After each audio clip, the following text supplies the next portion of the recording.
तो मैं हूं दिनेश कुवरा। न्यूज़ टाइम में आपका स्वागत है। भारत के संदर्भ में जो मॉरेटोरियम है, लोन का मॉरेटोरियम है, उसकी सीमा 31 अगस्त को समाप्त हो गई। अब ये महीना है ईएमआई चुकाने का सबके लिए, जो पिछले ऑलमोस्ट 6 महीने से नहीं दे रहे थे। ऑलमोस्ट अप्रैल से देखा जाए तो ईएमआई के ऊपर रोक लगा दी गई थी। तो अप्रैल मई जून जुलाई अगस्त 5 महीने तक ये रोक रही है। और सरकार या बैंक कहा जाए तो ब्याज के ऊपर ब्याज भी ले रहे हैं।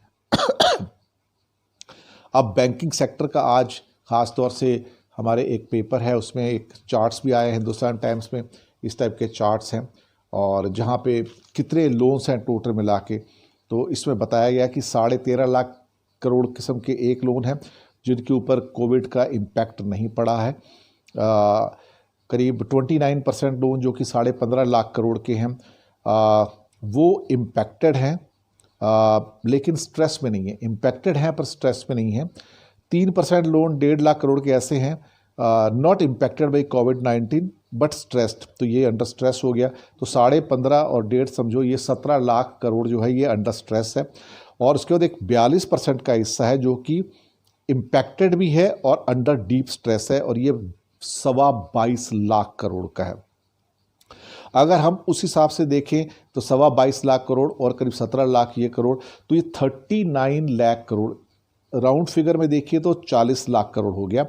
और जबकि सिर्फ एक 13 लाख करोड़, 13.5 लाख करोड़ का एक पार्ट ऐसा बचता है जो स्ट्रेस्ड नहीं है। इसका मतलब 40 लाख करोड़ का जो लोन है इस टाइम खतरे में है। और इनकी रीपेमेंट अब पता लगेगी कि ये सितंबर 30 तक उसमें से कितने लोग अपनी ईएमआई या अपनी किस्तें जो इंडस्ट्री की भी हैं भर पाते हैं, नहीं भर पाते हैं।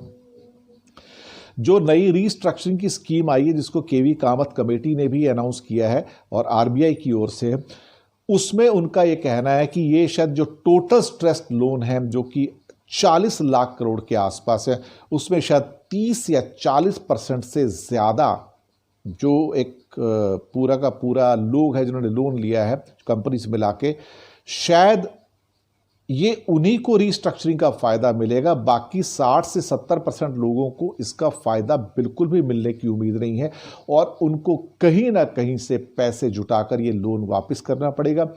इस परिस्थिति में अगर 60% लोग भी लोन नहीं चुका पाते हैं, और हम ये मान के चले कि 60% जो लोग लोन चुकाने वाले जिनका लोन रीस्ट्रक्चर नहीं होगा, और उसमें से अगर आधे लोग भी अगर लोन नहीं चुका पाते हैं तो ये और 1-2 महीने के अंदर एनपीएस में चले जाएंगे। और ऑलरेडी हम करीब 10 लाख करोड़, 8.5-9 लाख करोड़ तो ऑलरेडी डिक्लेयर्ड है जो हमारे एनपीएस है, नॉन परफॉर्मिंग एसेट्स बैंक्स के हैं। अगर उसमें ये और 2-3 महीने के अंदर अंदर ये 20 लाख करोड़ की राशि और जुड़ जाती है, आप अंदाज़ा नहीं लगा सकते हैं कि ये पूरी भारत की अर्थव्यवस्था को तबाह करने के लिए काफ़ी है। सरकार अभी तक सोई हुई थी, सरकार अभी तक जागी नहीं थी, लेकिन सरकार के जागने का वक्त आ गया, क्योंकि और 2 से 3 महीने में या दिसंबर एंड तक मैक्सिमम हम कह पाएंगे, वहाँ तक स्थिति इतनी भयानक हो जाएगी कि जिससे निपटना सरकार के लिए इतना आसान नहीं रहेगा।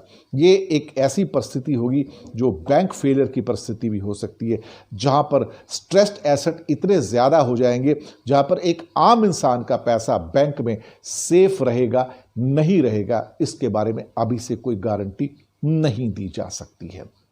इन परिस्थितियों में क्या किया जाए, इन परिस्थितियों में सरकार क्या करे? दरअसल ये सरकार के खुद ही बोए हुए बीज हैं जो अब वृक्ष बन के उगेंगे। ये समझना कि ये सभी 40 लाख करोड़ के, एग्जैक्टली 39.5 लाख करोड़ के जो लोन हैं इनकी जो रीपेमेंट्स हो जाएंगी, नहीं, ये विशफुल थिंकिंग है। इसमें से 50% से अगर ज़्यादा की पेमेंट हो गई तो मुझे हैरानी होगी, क्योंकि बाकी लोग तो अब डिफ़ॉल्ट करने ही जा रहे हैं। 2.25 करोड़ से ज़्यादा नौकरियां चली गई हैं, ये सीएमआई की रिपोर्ट कहती है। जो सैलरीड क्लास है, ये वो क्लास है जो ईएमआई पेमेंट करते हैं, जो मंथली किस्तें देते हैं, या वो लोग भी हैं जिनकी इंडस्ट्री भी है, एमएसएमई के अंदर है और अपने दोबारा खोल नहीं पाए हैं। इन हालातों के अंदर भारत की स्थिति, बैंकिंग की स्थिति, नॉन बैंकिंग फाइनेंस कंपनी की स्थिति क्या होगी, आप इस बात का अंदाज़ा लगा सकते हैं। कि हालात किस कदर बुरे हैं आज की तारीख में। एक तरह से इकॉनमी डिवास्टेशन की तरफ जा रही है इस टाइम, क्योंकि अभी असली हालात निकल कर आने बाकी हैं।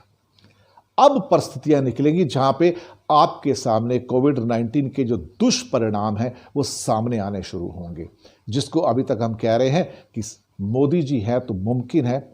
लेकिन अगर अर्थव्यवस्था पिछले 5 सालों से ऐसे आ रही है तो ये इसलिए हो रहा है कि मोदी जी हैं तो मुमकिन है, क्योंकि जितने भी सो कॉल्ड रॉबिनहुड दुनिया में पैदा होते हैं वो हो सकता है पॉलिटिकल डिसीजन उनके बहुत अच्छे होते होंगे, लेकिन आर्थिक विषयों के अंदर हमेशा कंट्री पीछे चला गया है।